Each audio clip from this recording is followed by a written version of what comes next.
Hello. I don't know if that first little bit was captured, but your language is appalling, mate. You gotta. Oh. Sorry, mate. Sorry. How are you, buddy? Yeah, mate. Good to see you. How's that recovery going? It's still sore, mate. It's still sore. Still sore. Not good. Not good. Keep at it, man. Keep doing what the physio tells you. Yeah, we'll do. Yeah. What are we looking at today, buddy? Men's individual, Hungary and Korea. That's right. So still staying with the 17th World Kendo Champs. Good stuff. What's that? Good stuff. Yeah. The Hungarian Kendo historically has just been so strong, really, really good, at least in my humble opinion. So this would be really cool to watch. Right. We'll fight second round men's indies, Jaw and Toth.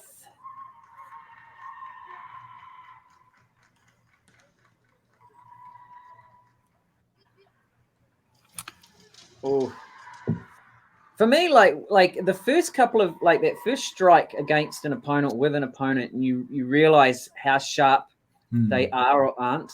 You know what I mean? Like up until that point, you stand up from Sonkyo, you're not 100% how good they are, and then they execute that first point. You're like, oh, okay, right.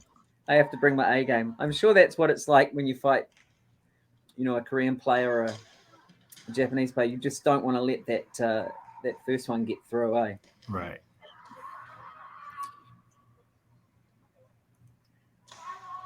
Oh.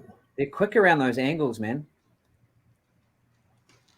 That's absolutely an opportunity to strike, hands up. Yeah. So that's a good thing to do.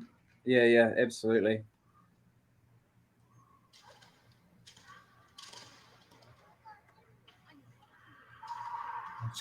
That's good. Stepping back. Oh.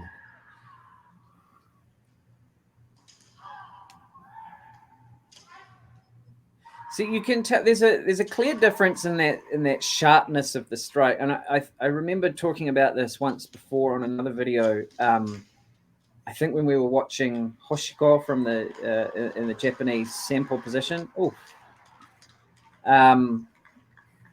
Is that wasted movement or the lack of wasted movement, right? So keeping the Shiai as close to on point as you can, as close to the center as you or over the target as you possibly can.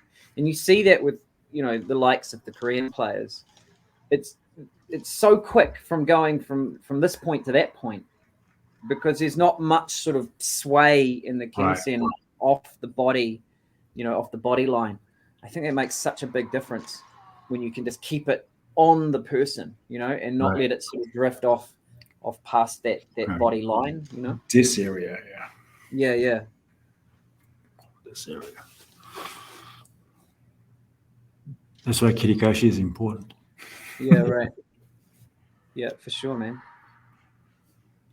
And kakari geko, of course, too. Yeah. Unfortunately.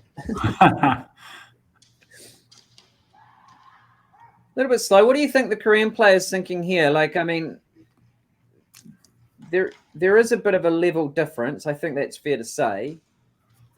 It's individual, so I'm sure he's both. Oh, that was beautiful. Let's have a look.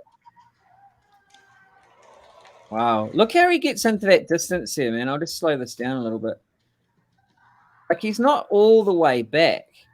Here we go. He's come in, back out. And Hungary guys comes forward. Yeah. Yeah. It wasn't much effort for him to get through, eh? And then Hungarian Senshu, he tends to stop his opponent with ski. Yeah, the Mukai. Yes, I have that too. I have that. Yeah. Habit. It's one of those keiko habits. You pick it up when you're doing the whole senpai sensei thing in jigeko. It doesn't help when you get on the shiai. No, that's a big murder. You don't want to do that. Shimpan love to give men strike away. Yeah. Yeah. Especially the fast guy, like this Korean guy, and he went around and goes, that's an easy target if you do that. Yeah, for sure. He's keeping the pressure on. He's obviously keen to get 2 points, thinks that he can. I would expect perhaps the Hungarian fighter to really sort of try and step it up. What else have you got to lose now? Remember, we're talking about the individuals. Yeah. And it's a knockout. We're not in the pools. We're not in the round robins. We're in the pools. So this is where the strategy, I would expect, sort of changes from holding or holding back to a hunt and just looking for whatever you can get. Because, it just takes that one ippon for you to be knocked out. So what else have you got to lose? Not to say to go in and do stupid stuff, but stepping up a little bit more in terms of the assertiveness, the pressure that you're putting on. Yeah. I'd be using Tsubazeriai a lot more if I was in that position. And again, that's where your kendo fitness comes in, where you just like, right, I've probably got about a minute 30 left on the clock. Mm-hmm. I just need to go full noise here. Oh.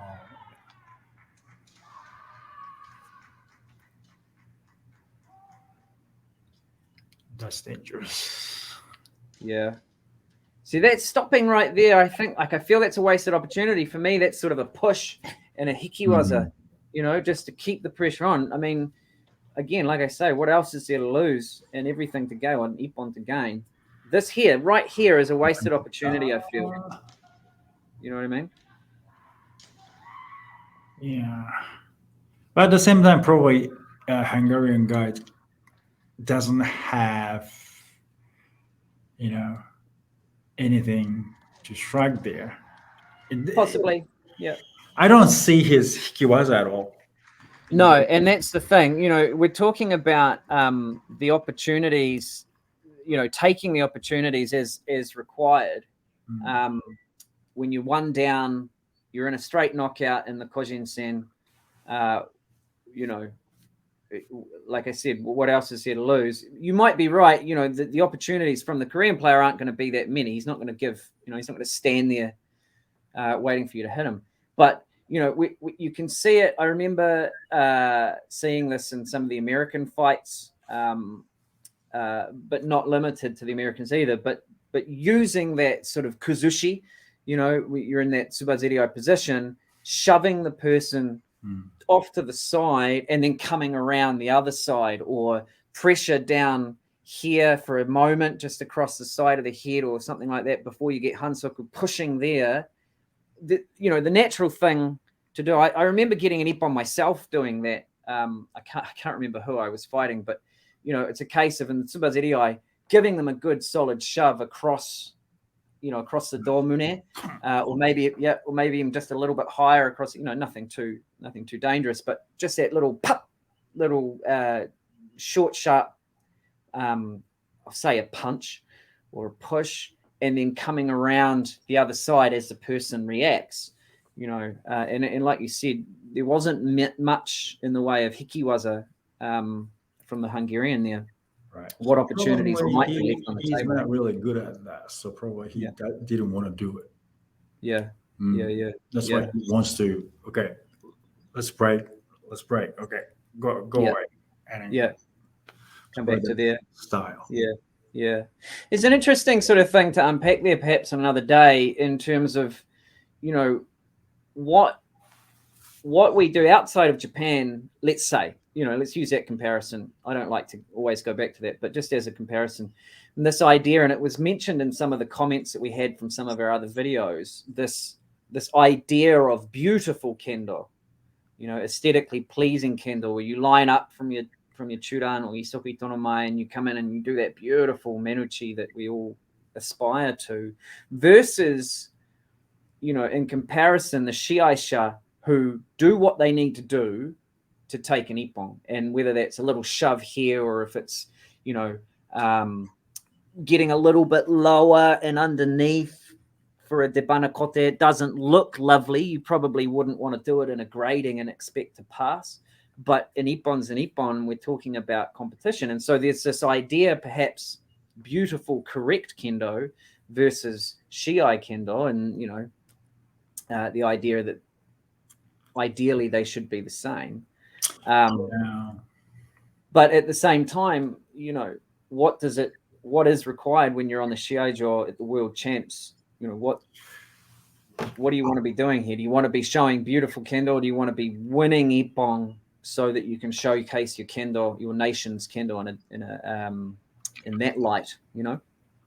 Right. I mean, like we all know, if we talk about beautiful Kendo versus Shiai Kendo, and then, you know, for the past, like, I don't know, 30, 40 years, Kendo changed a lot. Like amazingly. Yeah. Like we can't compare Kendo now and then Kendo 40 years ago at all.